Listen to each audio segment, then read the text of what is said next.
Mum's memory is fading fast. We're worried she'll burn the house down.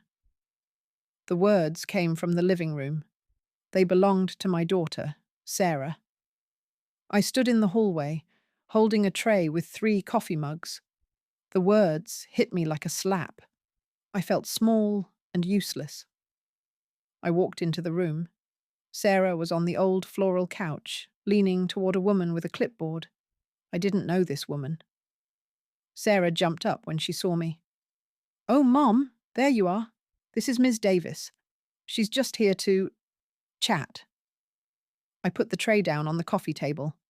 My hand shook a little, and coffee sloshed into a saucer. I felt stupid. Sarah rushed to dab it with a napkin. "See?" she said softly to Miss Davis. "Her hands aren't steady."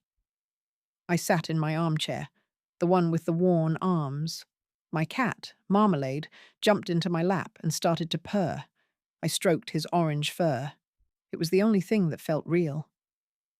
Miss Davis smiled at me. "It's nice to meet you, Carol." Sarah kept talking. She talked about the time I forgot to buy milk. She talked about me misplacing my reading glasses. Every small thing became a big, ugly problem. I just sat there, petting my cat. Miss Davis looked at me. "We'll need to schedule an official evaluation, Mrs. Miller," she said kindly, "just to make sure you have all the support you need." She handed me a white business card. "I just want what's best for you, Mum." Sarah said that on the phone the next morning. Her voice was bright and fake. I stood in my kitchen, looking at the business card from Ms. Davis. The cheap paper felt heavy in my hand. I remembered when Sarah was 17. She wanted a car more than anything. My husband, Frank, said no, but I took money from our savings. I bought her a little blue Ford. I remembered the way she hugged me. I thought she would never let go. I felt so tired. The lies were heavy. I looked around my kitchen. The fridge hummed its old, familiar song. My calendar hung by the back door. Every week was filled with my own notes. Dr. Adams, 2 p.m. Church bake sale. Leo's soccer game. I paid my own bills. I tended my own garden. My neighbor, Mrs. Gable, was outside, pulling weeds. She saw me through the window and gave a little wave. I waved back. It was a small thing, but it helped. I hung up the phone with Sarah. I knew I couldn't do this alone. I found my old address book and flipped through the pages. The paper was soft and worn. I found the number for Mr. Chen, the lawyer Frank always trusted. My finger hovered over the numbers. Then I pressed the call button. I sat on the stiff chair in the lawyer's office. It smelled like old books and dust. Mr. Chen was a kind-looking man with grey hair. He was much older than I remembered. He brought me a cup of tea in a thin china cup.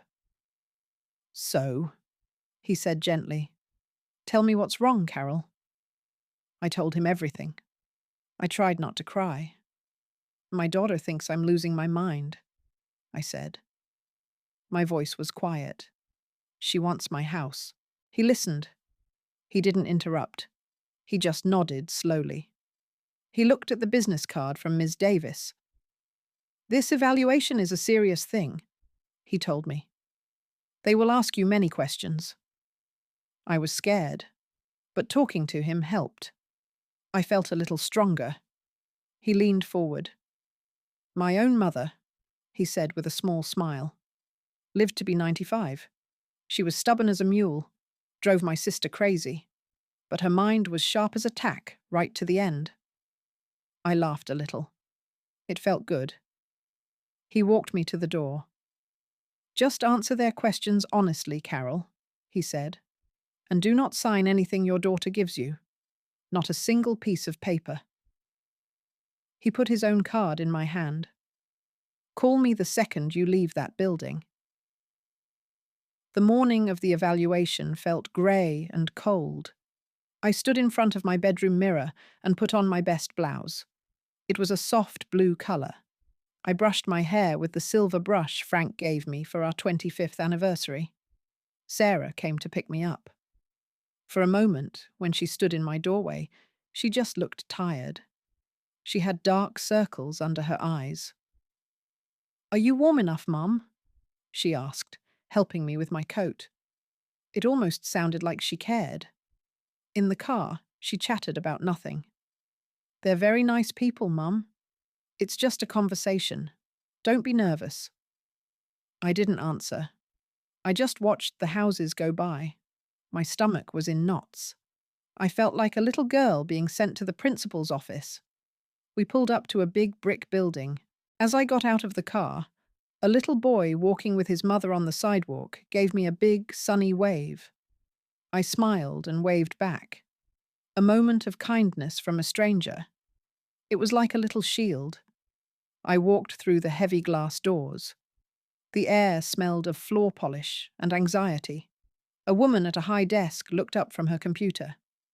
"Carol Miller?" she asked. "We're ready for you." "Can you tell me today's date?" the doctor asked. His office was small and clean. A man named Dr. Evans sat across from me. Ms. Davis was there too, sitting quietly with her notebook. The clock on the wall ticked very loudly. "It is Tuesday, October 14th, I said. 2023. They asked me more questions. Who is the president? What is the capital of this state? Count backward from 100 by sevens. I answered each one. My voice was calm and steady. It was strange. I wasn't scared anymore. I just felt clear. They asked what I had for breakfast. "Oatmeal with cinnamon and raisins," I said, "and 1 cup of black coffee." Dr. Evans smiled. "My grandmother makes the same oatmeal," he said. "It's the best." They showed me pictures and asked me to remember lists of words. I told them how I pay my bills online. I told them about my garden club and the books I get from the library. I told them everything, just like Mr. Chen said to. After an hour, Ms. Davis closed her notebook. "Thank you, Mrs. Miller. We have everything we need." Her face gave nothing away. I couldn't tell if it was good news or bad. She led me back to the waiting room.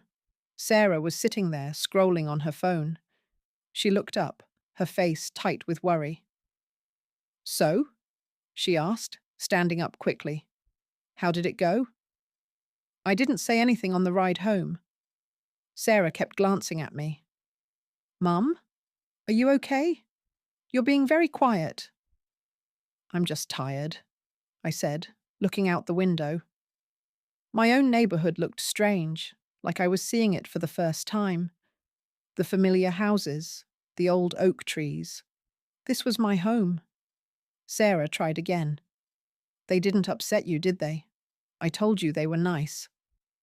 Her voice was a little too high. She was nervous. I felt a cold knot in my stomach. She wasn't worried about me. She was worried her plan had failed. We pulled into my driveway. Marmalade was sitting in the front window waiting for me. I felt a rush of love for that little cat. He was so simple. He just wanted a warm lap and a bit of food. Sarah walked me to the door. "I'll call you tomorrow," she said. "We'll find out the results in a few days. They mail them." I just nodded. I closed the door behind her and leaned against it. I felt empty. I was just waiting. The whole world felt like it was holding its breath. For 3 days, that's all I did. I waited for the mailman. I saw the envelope in the mailbox on Friday. It had a government logo in the corner. My hands trembled as I carried it inside. I sat down at my kitchen table and just stared at it for a long time. I felt so alone. I slit the envelope open with my thumbnail. My eyes scanned the page, looking for the words, and then I found them. "Mrs. Miller has been found fully competent to manage her own affairs." I felt a wave of relief so strong I thought I would cry. I put my head down on the cool kitchen table. I didn't cry. I felt angry all over again. Sarah had put me through this. For nothing. The phone rang. It was my grandson, Leo. He was 12. "Grandma, I scored a goal. We won the game." His voice was full of pure joy. I smiled for the first time in days. "That's wonderful, honey," I told him. "I'm so proud of you." When I hung up, I felt a new kind of strength. I knew what I had to do. I called Sarah. "The letter came," I said. There was a pause. "And?" she asked. "I passed," I said, my voice flat. "They say I'm perfectly fine." The silence on the other end of the line was long and heavy. Then she finally said, "Oh, well, that's good." The anger didn't go away. It settled deep inside me, like a stone. I spent the weekend in my garden, pulling weeds until my back ached. It felt good to do something useful. On Sunday morning, I went to church. Pastor John gave a sermon about helping strangers. He talked about a family. They had come to our town from a country torn apart by war. They had nothing but the clothes on their backs. They were living in a small room at the back of the church hall. "They just need a chance," the pastor said, "a safe place to call home while they get on their feet." I felt a little spark. It was a wild idea. It was a crazy idea. But it grew and grew in my mind all through the service. After the last hymn, I saw Mrs. Gable in the coffee hour. She gave my arm a squeeze. "You're looking well, Carol," she said. "Good to see you smiling." I went home and thought about my big, empty house.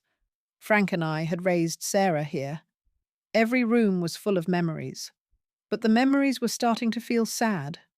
The silence was getting louder. On Monday morning, I picked up the phone. I called the church office. "Pastor John, it's Carol Miller. I think I might be able to help that family." I sat in the church hall on a folding chair. The room smelled like stale coffee and lemon polish. A young woman named Maria sat with me. She worked with the refugee program. Pastor John had introduced us. She told me about the family. The father, Amir, had been a teacher. The mother, Lena, was a nurse. They had 2 small children, a boy and a girl. "They are good people," Maria said. "They have been through so much. They just want a safe place for their children." Their story broke my heart. I thought of my own grandson, Leo, safe in his warm bed. "I have a house," I told her. "It's too big for me now." I took a deep breath. "I would like to let them live there." Maria's eyes filled with tears. "Mrs. Miller? Carol? Do you know what a gift that would be? We could never afford to pay you what it's worth." "I don't want what it's worth," I said. The words came out clear and strong. I knew what I had to do.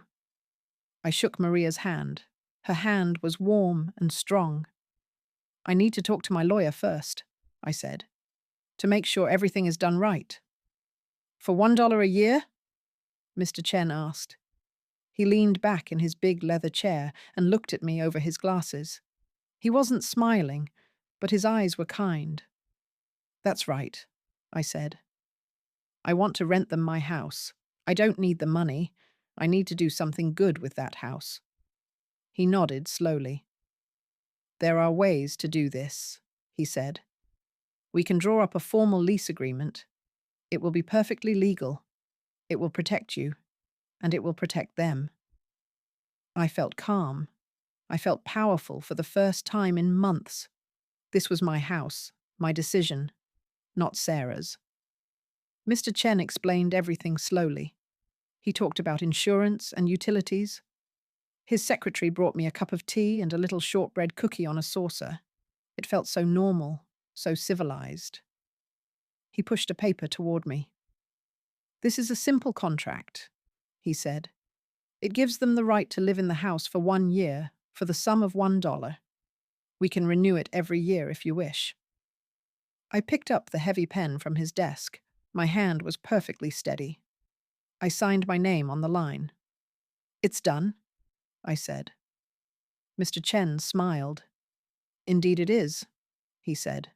"Now, all you have to do is tell your daughter." I picked up the phone to call Sarah. My hand was steady on the old black receiver. When she answered, she sounded busy and distracted. "Mum, I'm in the middle of a meeting." "What is it?" "I wanted to tell you my plans for the house," I said. "Great," she said, her voice impatient. "Are you finally ready to sell? I've got a great real estate agent I can call." I took a breath. "I'm not selling, Sarah. I've rented it out." There was a pause. I could hear papers shuffling on her end. "Rented it? To who? For how much?" she asked quickly. "The market is really good right now. You should get at least—" "I've rented it to a family from the church," I said, "for $1 a year." The silence that followed was heavy and cold. "That's not funny, Mum," she finally said. "I don't have time for your jokes." Then she hung up. She didn't believe me. I felt a strange sense of peace. I put the phone down. Marmalade jumped onto the kitchen table and rubbed against my arm. I picked up the local newspaper and opened it to the classifieds section. My eyes scanned the listings for apartments.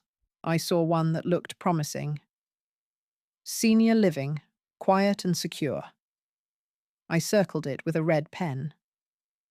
The apartment building was a neat, two-story brick building with pots of geraniums by the front door. A nice woman named Judy showed me around. The apartment was small, just a living room, a little kitchen, a bedroom, and a bath. But it was clean and bright. A big window in the living room looked out over a small garden. "It's not much," Judy said, "but the neighbors are all very nice. We have a potluck once a month." I stood by the sunny window. I could picture myself here. A smaller space, less to clean, less to worry about. I felt calm. This was for me. I remembered all the years I spent making my house perfect for Frank and Sarah. Every curtain, every rug, every plate in the cupboard was chosen for them. This little apartment would be just for me.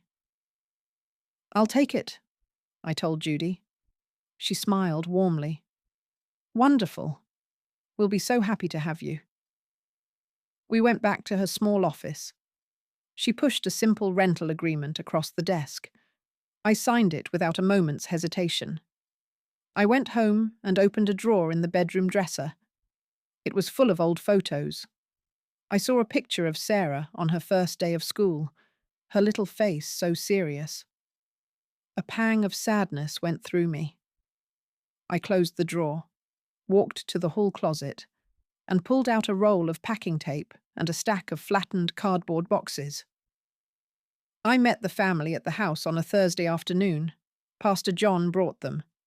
The father, Amir, was a tall, thin man with kind eyes. The mother, Lena, held her little girl's hand tightly. Their son, about 7 years old, peeked out from behind his father's legs. They stepped inside and just stood in the hallway looking around. They were so quiet. Lena touched the wallpaper in the hall, the one with the little blue flowers that I'd wanted to replace for years. She had tears in her eyes. "It's beautiful," she whispered. I felt a deep rightness in my heart. This was good. This was right. The little girl, whose name was Sophia, walked over to my old floral couch and gently patted the arm. Just then, a car door slammed outside. Sarah's car was in the driveway. She walked right in without knocking. She stopped dead when she saw the family in her childhood living room. Her face turned to stone. "Mum," she said, her voice sharp. "What is going on here?" I looked at my daughter's angry face. Then I looked at the hopeful faces of this new family. "I'm not selling the house, Sarah," I said. I'm giving it a purpose. You can't do this, she hissed. Have you lost your mind? I looked her right in the eye. No, I said, my voice clearer than it had been in years. I just stopped being convenient. We need to talk, Sarah said, grabbing my arm and pulling me into the kitchen. Her grip was tight. Who are these people? Are you insane? They are my tenants, I said, pulling my arm away. Tenants? She scoffed. You told me you were renting it for $1. This house is worth a fortune. This is Leo's inheritance, my inheritance. Her voice was rising. I felt sad for her. She didn't see a home. She only saw dollar signs. You were worried about my memory, Sarah, I said quietly. You told Ms. Davis you were afraid I'd burn the house down. This way you don't have to worry. The house will be looked after. She stared at me. For a second, she had nothing to say. Her own words, used against her, had trapped her. Then her face turned a dark, blotchy red. You did this to spite me, she accused. You only did this to hurt me. I didn't answer. I just stood there by the humming refrigerator. There was nothing left to say between us. She grabbed her expensive purse from the counter and stormed toward the back door. You will regret this, Mom, she spat. I swear you will. The door slammed so hard that a spoon fell out of the dish rack. The house felt very still after Sarah left. I could hear Amir and Lena speaking softly to their children in the living room. I felt shaky, but I did not feel broken. I made a pot of tea and took 4 mugs into the living room on a tray. Lena's little boy, his name was Sam, shyly came over to me. He held out a piece of paper. It was a crayon drawing of a big yellow sun with squiggly rays. I smiled. Thank you, Sam. It's beautiful. I took it to the kitchen and put it on the refrigerator with a magnet. That night, I sat in my armchair with marmalade purring on my lap. The room was full of half-packed boxes. I felt a deep weariness, but also a sliver of peace. The phone rang, and my heart jumped. I was sure it was Sarah, calling back to yell some more. I let it ring 3 times before I answered. Hello? Grandma? It was Leo. Are you coming to my soccer game on Saturday? His voice was so young and sweet. It was like a cool drink of water. Of course, sweetheart, I said, my voice thick with relief. I wouldn't miss it for the world. I hung up the phone and looked at the notepad on my end table. I had written down the number for a local moving company. It was time to make the call. I called the moving company on Monday. 2 young men arrived on Wednesday morning in a big, rumbling truck. They were polite and strong. They called me Mom. I showed them which boxes to take. I was only taking my bedroom furniture, my armchair, my little kitchen table, and my books. The rest would stay for Amir and Lena's family. As the movers carried my things out, Lena stood in the kitchen, making them sandwiches. Her little boy, Sam, followed them back and forth, his eyes wide with wonder at the big truck. It was hard to watch my life being packed away. Every box held a memory. I felt a deep sadness. It was the end of something. The last thing to go was my armchair. As they carried it through the door, I saw a small, shiny quarter on the floor where the chair used to be. I picked it up. It was warm from the sun. I walked through the empty rooms one last time. Then I went outside, locked the front door, and handed the key to Lena. Her hand closed over it. Thank you, she whispered. I just nodded and walked to my car without looking back. I stood in the middle of my new empty apartment. The movers had placed the furniture where I asked. Now they were gone. The silence was huge. I felt so small in the empty room. I was lonely. Marmalade came out of his carrier and immediately hid under the bed. I didn't blame him. I went to the kitchen and opened a box labeled dishes. I carefully unwrapped my favorite coffee mug. It was blue with a chip on the rim. I made a cup of instant coffee and sat at my little table. I looked out the window at the garden. A fat robin was pulling a worm from the grass.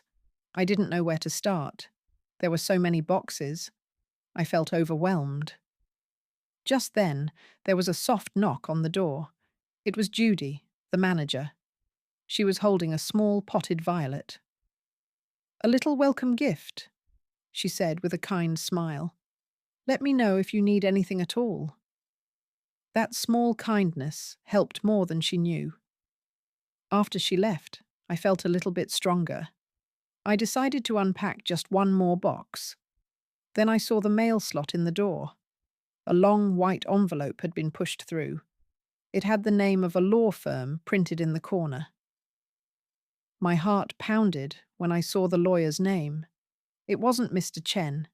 It was a big, expensive firm from downtown. I opened the letter with a shaky hand. It was full of long words I didn't understand, but I understood the meaning. Sarah was threatening to sue me. I felt sick. She was really going to do this. I picked up the phone and called Mr. Chen. I read him parts of the letter. He made a soft clicking sound with his tongue. "Don't you worry, Carol," he said, his voice calm and firm. "This is just a scare tactic. They have no case. You were found competent. The house is yours to do with as you please." Mr. Chen's voice made me feel safe. "Just send the letter to my office," he said. "I'll take care of it." After I hung up, I felt the anger come back. It pushed out the fear. I went to the box marked photos and found a picture of my grandson, Leo. I put it on the little table by my armchair. I would not let Sarah ruin this for me. The phone rang again. I thought it might be Mr. Chen with more advice. But it was Leo. "Grandma? Mum says you moved to a home for old people. Are you sick?" My heart sank. That was the story she was telling him. Before I could answer, there was a sharp knock at my apartment door. I opened the door, and Sarah was standing there. She pushed past me into the apartment. Her eyes swept over the small room, taking in the boxes and the simple furniture. "My God, Mum," she said. "This is a shoebox. It's pathetic." "It's my home," I said, closing the door. "What do you want, Sarah?" She tried to soften her voice. "I'm worried about you. First this business with the house, and now this place. What will people think?" "I don't care what people think," I told her. "I care about being safe. I care about being respected." I was angry all over again. I would not let her bully me. She walked over to the window and looked out at the little garden. "This isn't you, Mum. You love your big house. You love your garden." She turned back to me, and for a moment she looked almost sad. "Just undo it. Tell those people they have to leave. We can sell the house, and you can get a nice condo, a much bigger place than this." "No," I said. "It's done." Her face hardened again. All the pretend softness was gone. "You're being selfish," she said, her voice cold. "You're only thinking of yourself." She walked to the door and paused with her hand on the knob. "This isn't over. Dad would be so disappointed in you." Then she was gone. Her words cut deep. Dad would be so disappointed. I sank into my armchair. Marmalade finally came out from under the bed and jumped into my lap, purring loudly. I stroked his soft fur and looked at the picture of my husband, Frank, on the end table. I felt a wave of doubt. Was Sarah right? Would Frank have been angry? He had worked so hard for that house. He loved it. But then I remembered his voice. He always said, "A house is just wood and nails, Carol. It's the people inside that make it a home. I knew he would have understood. He would have wanted me to be happy and safe. He would have been proud that I was helping a family in need. I felt calm again. The doubt washed away. The phone buzzed on the table. It was a text message from a number I didn't know. I put on my reading glasses. It was from Lena. "Hello, Mrs. Miller. I hope you are settling in. The heat is not coming on. Do you know where the thermostat is?" I smiled. A simple, normal problem. I texted her back, telling her it was in the hallway, behind a picture of a sailboat. A moment later, she replied, "Thank you. We found it. The children are so happy to be warm. My little apartment felt warm, too." I remembered the potluck Judy had mentioned. It was tonight. I found a box with my baking supplies and decided I would make a simple apple crumble. I walked down the hall toward the common room, carrying my warm dish. The common room smelled like baked ham and cinnamon. About a dozen people were there, sitting at long folding tables. A woman with bright pink lipstick and a cloud of white hair waved me over. "Come sit with us, dear. I'm Betty." I felt shy. I hadn't been in a room full of strangers in years. But Betty made a space for me. "What did you bring?" she asked, peering at my dish. "Apple crumble, my favorite." Everyone was friendly. They asked my name and where I moved from. I just said I'd lived on the other side of town. I didn't want to tell them the whole long, ugly story. I just wanted to be a normal person. A gentleman named Arthur told me about the building's little library. Judy, the manager, stopped by my chair to ask if I liked the crumble recipe in the community newsletter. It was simple, pleasant talk. For the first time in a long time, I felt like I belonged somewhere. I was laughing at one of Arthur's jokes when I felt my phone buzz in my pocket. I pulled it out. It was a text from Sarah. Just 3 words. "The locks are changed." I stared at the words on the screen. The locks are changed. My heart went cold. She had changed the locks on my house, the house I still owned. I felt a surge of pure rage. How dare she? I excused myself from the potluck. My hands were shaking. I walked back to my quiet apartment and immediately called Mr. Chen's emergency number. It was late, but he answered on the second ring. "Carol, is everything all right?" I told him what Sarah had done. He was silent for a moment. Then he said, "She can't do that. It's your property. She is breaking the law." His voice was like steel. "Don't worry. I will handle this first thing in the morning. Do not engage with her. Do not answer her calls." I felt a little better, but I was still furious. I paced my small living room. Marmalade watched me from the armchair, his yellow eyes following my every move. I thought about Lena and Amir and their children, locked out of their new home. I imagined them standing on the porch, their key not working. The thought made me feel sick with shame. I picked up my phone to call Lena, to warn her, but another message came through before I could dial.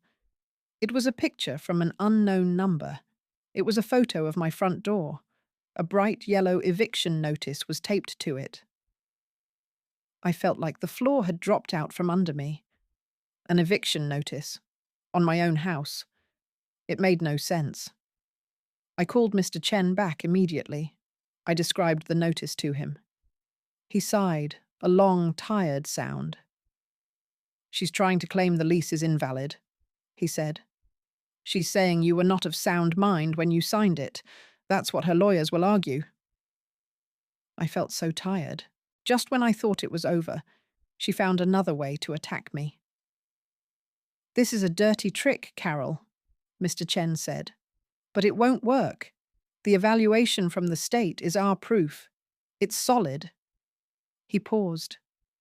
"But we will have to go to court to fight this. It will take some time."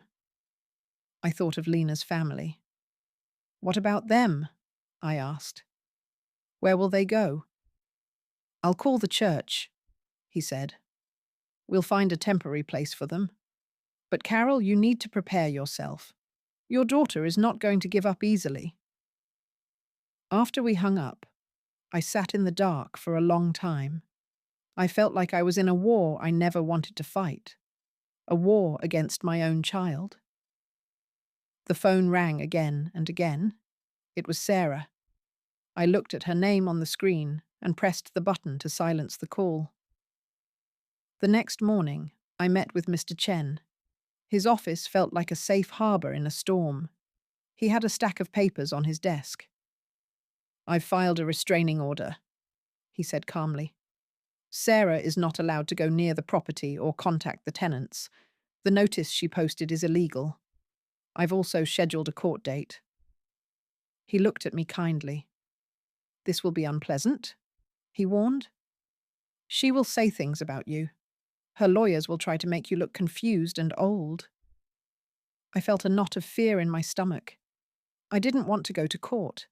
I didn't want strangers looking at me, judging me. Do I have to? I asked, my voice small.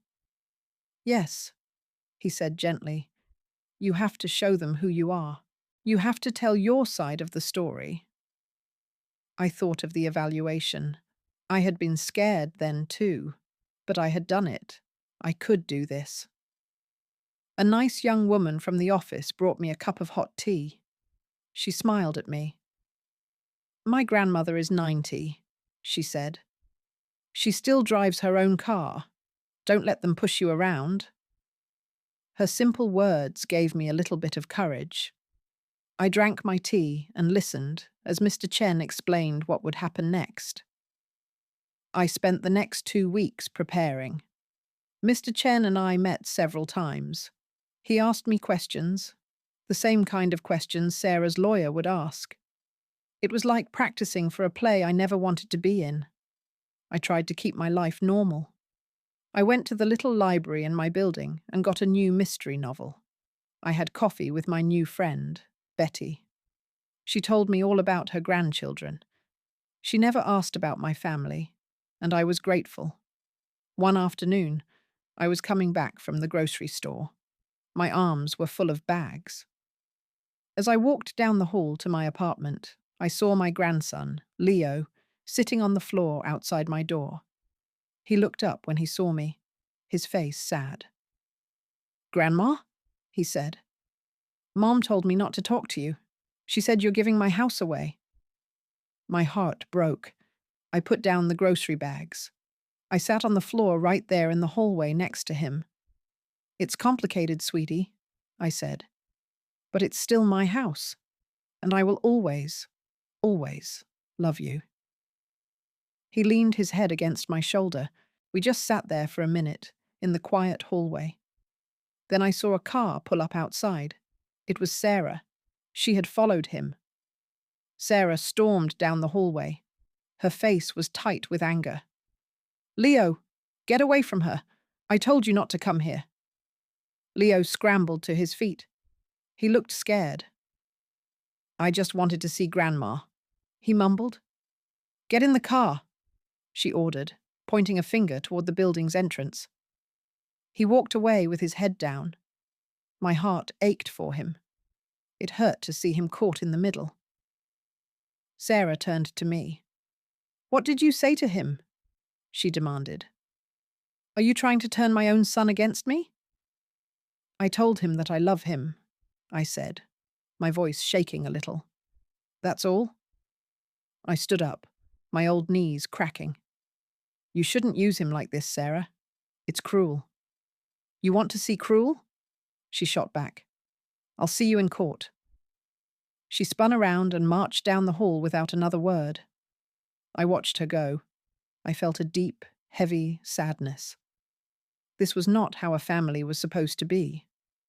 I picked up my grocery bags, unlocked my door, and went inside. The day of the court hearing was bright and sunny. It felt wrong. A day like this should be grey and rainy. I wore my best blue blouse again. the one I wore for the evaluation. It felt like my lucky shirt. Mr. Chen met me at the courthouse steps. He was carrying a worn leather briefcase. "Just tell the truth, Carol," he said. "That's all you have to do." The courtroom was big and intimidating. The wood was dark and polished. Sarah was already there, sitting with a man in an expensive suit. She wouldn't look at me. I felt nervous. My hands were cold. The judge was a woman with sharp eyes and grey hair pulled back in a bun. She looked at the papers in front of her. "This is a family matter," she said, her voice tired. "These should not be in my courtroom." Sarah's lawyer stood up. He spoke for a long time. He said I was confused. He said I was being manipulated by the church. He used the phrase "fading fast" to describe my memory, the same words Sarah had used. Hearing them again, in this formal room, was like a fresh cut. I felt small. I felt stupid. I just sat there, my hands folded in my lap, and waited for my turn. "Mrs. Miller, please take the stand." My legs felt like jelly as I walked to the witness box. I sat in the big wooden chair. I could see Sarah's face now. She looked smug. Mr. Chen stood up. He asked me simple questions. What is my name? Where do I live? I answered them all. My voice was quiet, but it didn't shake.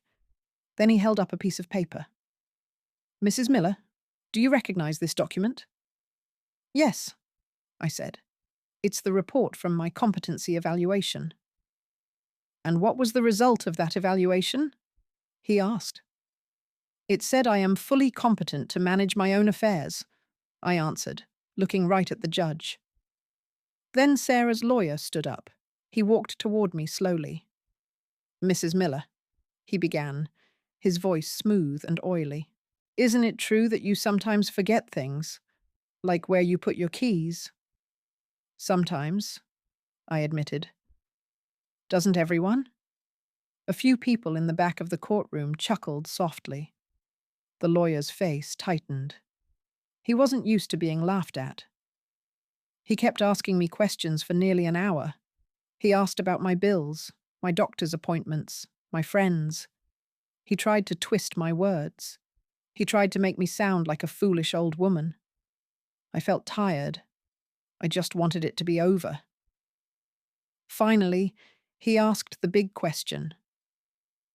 "Why would you rent a house worth $500,000 to strangers for $1 a year? Doesn't that sound like something a confused person would do?" I took a deep breath. I looked at Sarah. Then I looked at the judge. "My daughter was worried," I said, my voice clear. "She said my memory was fading fast. She was afraid I'd burn the house down." I paused. The courtroom was silent. "This way, the house is safe," I continued. "It's being looked after by a good family, and it's doing some good in the world." It seemed like a very sensible solution. The judge looked at me. Then she looked at Sarah. She picked up the competency report and read it again. She took off her glasses and rubbed her eyes. I could see a small, almost invisible smile on her lips. She had seen right through it all. "I have heard enough," the judge said. She looked directly at Sarah's lawyer. "Your client brought a state social worker into her mother's home. The state conducted a thorough evaluation. The state found her mother to be perfectly competent." The judge's voice was sharp. "This case is a waste of the court's time and the taxpayers' money. Case dismissed." She banged her little wooden hammer. It was over. I felt a wave of relief so powerful I could barely breathe. It was done. I had won. Mr. Chen patted my shoulder. "You did well, Carol," he whispered. I looked over at Sarah. Her face was pale with shock and fury. Her expensive lawyer was packing his briefcase, avoiding her eyes. Sarah stood up and walked toward me. For a moment, I thought she might say something. Apologize, maybe. But she just gave me a look of pure hatred. Then she turned and walked out of the courtroom without a single word. I knew then that some things were broken forever. A letter arrived from Mr. Chen the next week. It was a bill, but at the bottom he had written a note in pen. Carol, I've enclosed a copy of the final court order. Keep it safe. I felt calm for the first time in months. The court case was behind me. The restraining order was in place. Sarah could not bother me, and she could not bother Lena's family. I called Lena that afternoon. The judge dismissed the case, I told her. The house is yours to live in. You are safe. I could hear her crying softly on the other end of the phone. We can move back in? She asked, her voice full of disbelief. Yes, I said. I'll have a locksmith meet you there tomorrow morning to change the locks back. The next day, she sent me a picture on my phone. It was a photo of her 2 children, Sam and Sophia, playing in the backyard. They were swinging on the old tire swing Frank had put up for Sarah 30 years ago. Seeing them so happy made everything worth it. I finally felt at peace. Life settled into a quiet routine. I made friends in my new building. Betty and I started doing the crossword puzzle together every morning in the common room. Arthur, the gentleman from the potluck, invited me to join the building's little gardening committee. We had a small patch of land behind the building. It was mostly weeds, but it had good sun. Arthur and I spent hours out there, pulling up dandelions and turning the soil. My back ached, but it was a good kind of ache. It felt good to be useful. It felt good to make something grow. One afternoon I was planting tomato seedlings when my phone buzzed. It was a text from Leo. "Grandma, can I come see you? Mom is at work." I felt a little jolt of worry. Sarah would be furious if she found out. But I missed my grandson terribly. "Of course, sweetie," I texted back. "The bus stops right at the corner." He showed up an hour later, his school backpack slung over his shoulder. He looked thin and tired. He gave me a big hug. It was the best feeling in the world. "Mom is angry all the time," Leo said. He was sitting at my little kitchen table, eating a peanut butter sandwich. Marmalade was curled up on the chair beside him, purring. "I'm sorry to hear that," I said, sitting across from him. He took another bite of his sandwich. "She said you gave away my college money." The words stung. I felt a fresh wave of sadness. "That's not true, Leo," I said gently. "The house is still my house. It's just being used to help people right now. And I have money saved for your college. That has never changed." He looked relieved. "Oh, good." We sat in silence for a moment. He looked around my small apartment. "It's nice here, Grandma," he said. "It's quiet." He stayed for 2 hours. We played a game of checkers. I beat him twice. And he laughed. When it was time for him to go, he gave me another hug. "Don't tell Mom I was here," he whispered. "I won't," I promised. I watched him walk down the hall to the bus stop. It broke my heart that my own grandson had to sneak around just to see me. A few weeks later, Mr. Chen called me. "Carol, I have something for you to sign," he said. "It's about your will." I went to his office the next day. The air was cool and smelled of old paper. He had a thick document on his desk.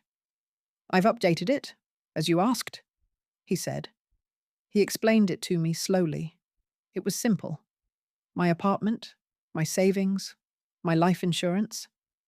It was all still there for Sarah and Leo. But the house was different. I had put the house into a special kind of trust. "What does that mean?" I asked. "It means that as long as you are alive, you control it," he said. "But after you're gone, the house will be managed by the church. They can continue to use it for families in need, or they can sell it and use the money for their charity work. It will not go to Sarah. I felt a great weight lift from my shoulders. It was the right thing to do.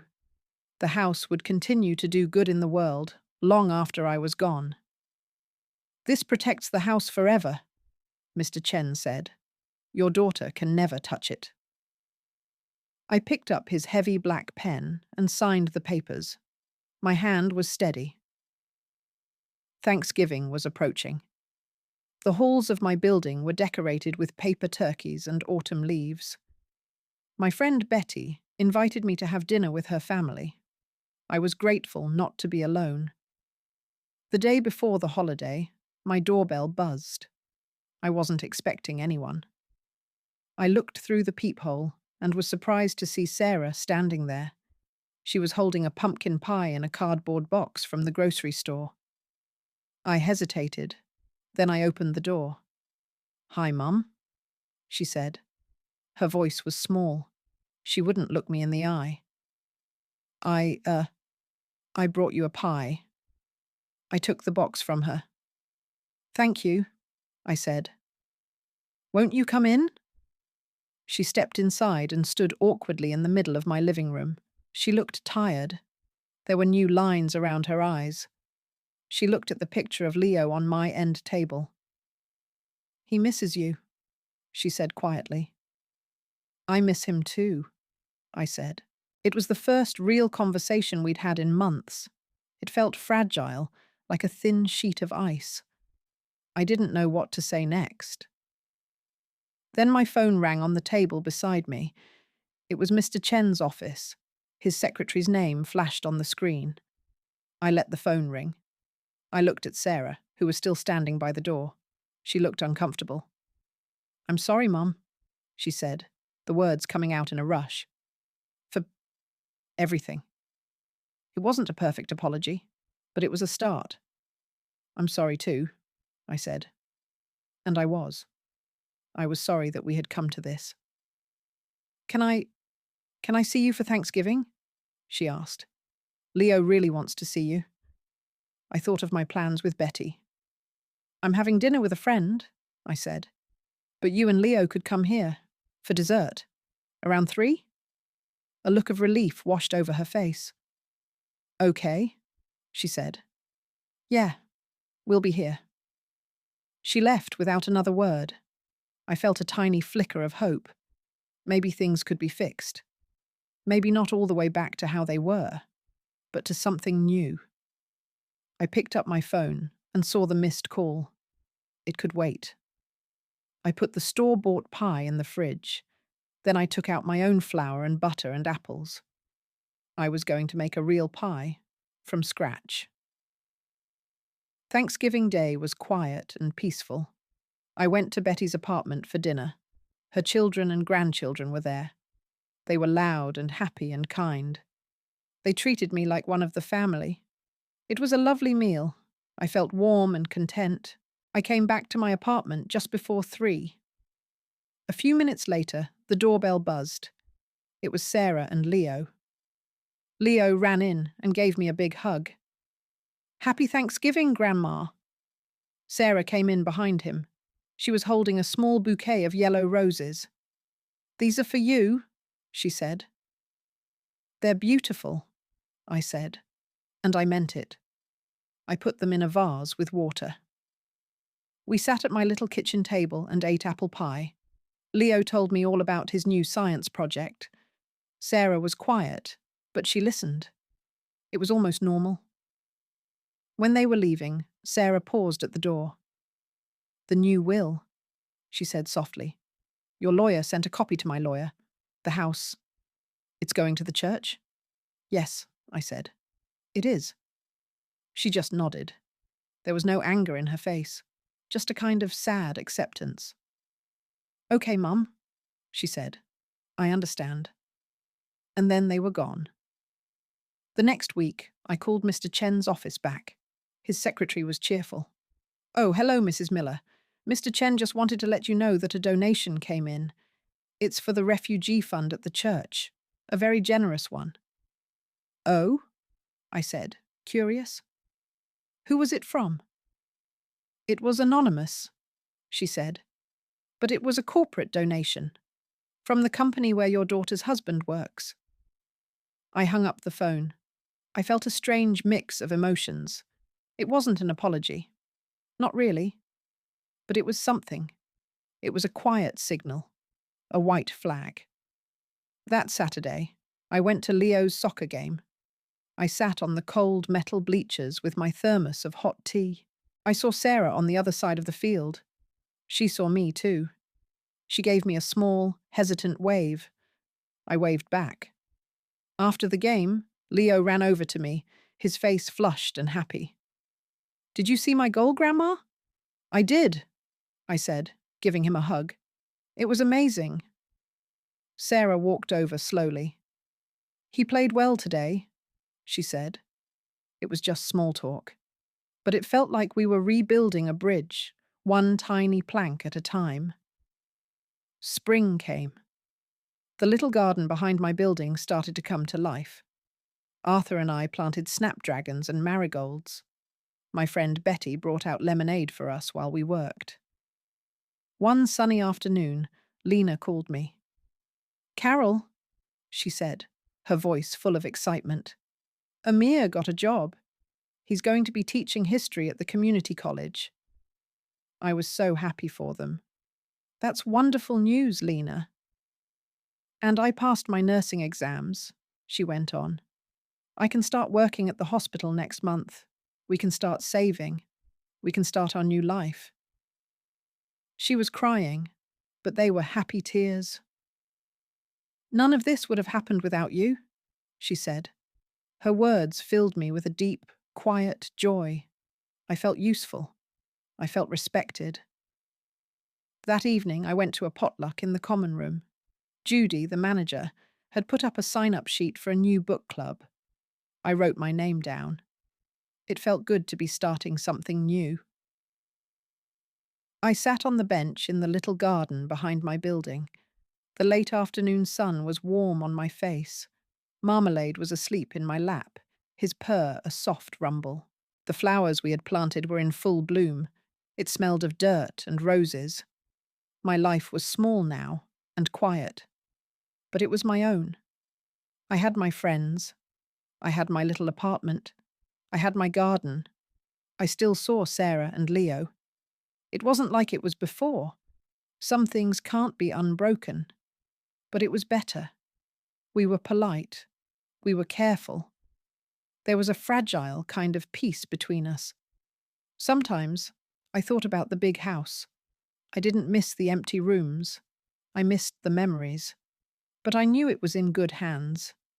It was a place of hope now, a place for new beginnings. I felt calm. I wasn't afraid anymore.